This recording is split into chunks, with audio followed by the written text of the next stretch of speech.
This is Real News Media TV, coverage you can trust. Please like, share, subscribe, and hit the notification bell. Select all for daily news updates.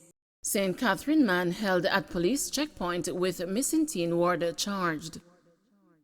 A St. Catherine man accused of engaging in sexual activities with a 13-year-old female ward of the state who was reported missing has been charged.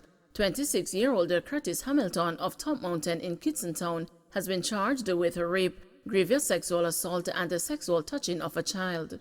The police say Hamilton was held on Friday, June 17, at a checkpoint in Angels, Spanish Town. The checkpoint was part of an increased police operations under the state of public emergency for the parish of St. Catherine. The police say a vehicle with Hamilton and the teen was stopped, and the cops at the scene were able to identify the girl as a ward who was reported missing. The police say further investigation revealed that Hamilton allegedly engaged in sexual activities with the child, including rape. As a result, he was arrested and charged. A court date is to be set. Clarendon massacre, suspect now in police custody, says Chang. A suspect in the heinous killing of a mother and her 4 children in Clarendon is now in police custody, according to Minister of National Security Dr. Horace Chang. Chang made the announcement in Gordon House earlier this afternoon, while members of the lower house collectively condemned the horrific crime while expressing condolences to grieving family members. He said the man in custody is said to be a distant family member. The tragic discovery was made at their home this morning in the community of Cockapeace in New Road. The mother has been identified as a 31-year-old Kimberly Wright, and her 4 children are Kimana Smith, 15, Shamari Smith, 10, and a 23-month-old Keshawn Henry. The National Security Minister said the brutal killings have shaken the entire leadership of Jamaica and touched the hearts of the entire country. This kind of savagery is not about policing. It is a far deeper psychosocial problem of which we have to unite as a country and as a people and find the vulnerable ones and begin to get at the root cause of this prevalence of violence. Speaker of the House of Representatives Marissa Dalrymple Filbert, in her opening remarks at the beginning of the sitting, highlighted the incident that has left the country in shock. These are dark times for our country. We need as a country all of us to stop and reflect and pray for all of us as citizens of this country. Intruder fatally shot by licensed firearm holder in Hanover. A man who attacked a licensed firearm holder at his house in Lucy, Hanover, was fatally shot on Monday night. The deceased is of a dark complexion, slim built, about 5 feet 8 inches long, and was clad in black shorts and a pair of slippers.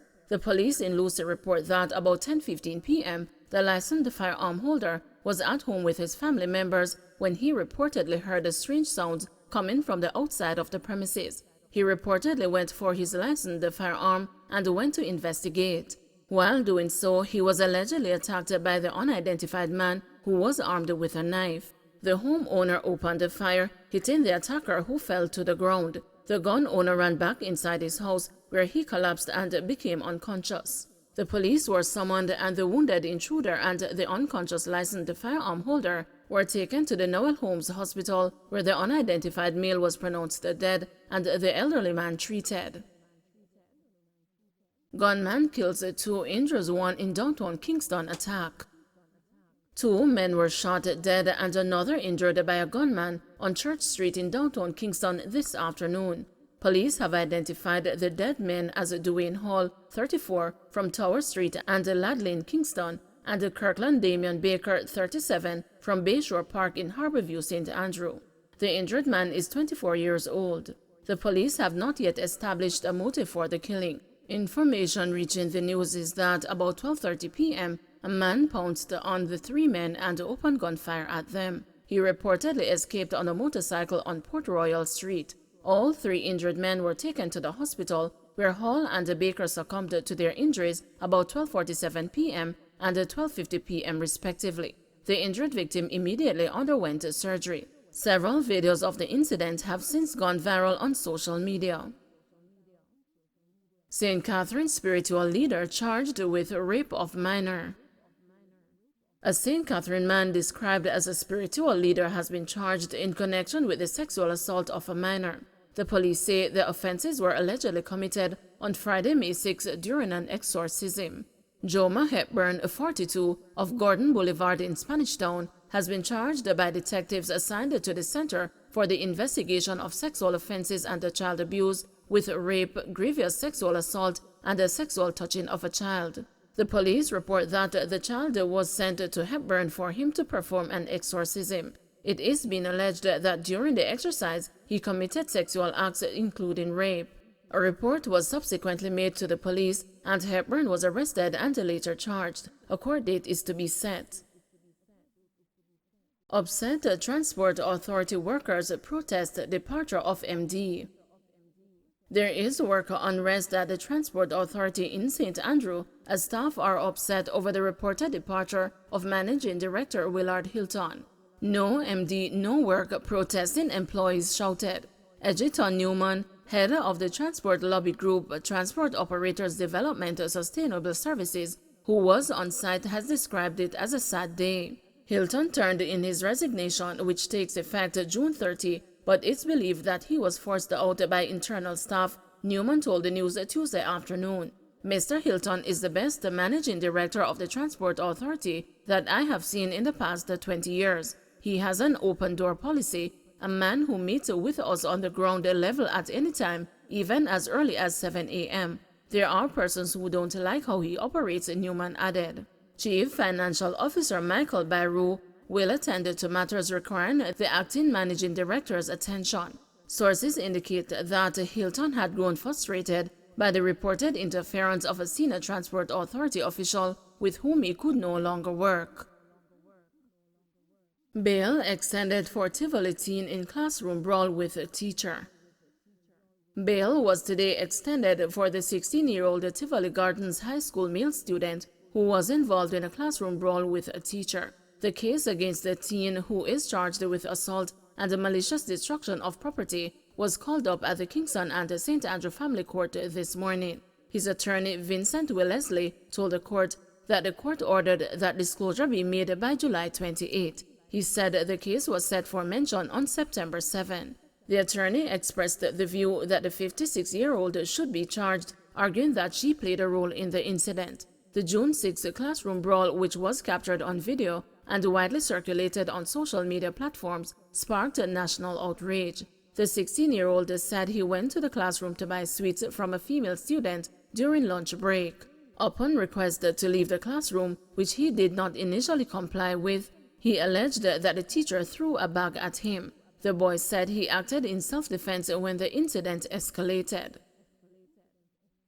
Banker charged in connection with $85 million cocaine bust in St. James. The female banker who was arrested in an $85 million cocaine bust in St. James last week has been charged by the narcotics police. Sheena Headley of Goodwill St. James was charged with drug trafficking on the weekend. Miss Headley, 36, was arrested last Wednesday during an anti-narcotics operation at her home. Her Toyota Prado was searched and the cocaine weighing 25 pounds allegedly seized by the police. The narcotics police have listed Chad Headley as a person of interest in connection with the case. He is being asked to report to Summit Police Station in Montego Bay today. Wanted man charged with double murder, triple murder charge pending. One of two St. James wanted men who surrendered to the police on the weekend has been charged for a double murder which occurred in the parish in March. But interestingly, Tad J. Clark, also known as Fathead, was listed as wanted on Thursday in connection with the triple murder in Rose Heights last month. Police say he is expected to be charged for that triple murder later this week. Clark, 22, unemployed from Salt Spring in the parish, turned himself in on Friday. He was accompanied by his lawyer. He is charged with 2 counts of murder and illegal possession of firearm and ammunition. The double murder for which Clark is charged was an incident that occurred on Tuesday, March 14, 2022 at Sharon Hill in Green Pond, St. James. In that incident, police said O'Neill C.J. Telwell, 19, from Bridgeton in Green Pond, and Junior Thorpe, 19, from Paradise Crescent, both in St. James, were shot dead. Reports from the Mount Salem police were that about 10 p.m., both men were ambushed by gunmen and shot multiple times. They were pronounced dead at hospital. The killings left the residents outraged and nervous and calling for more police patrols in the community.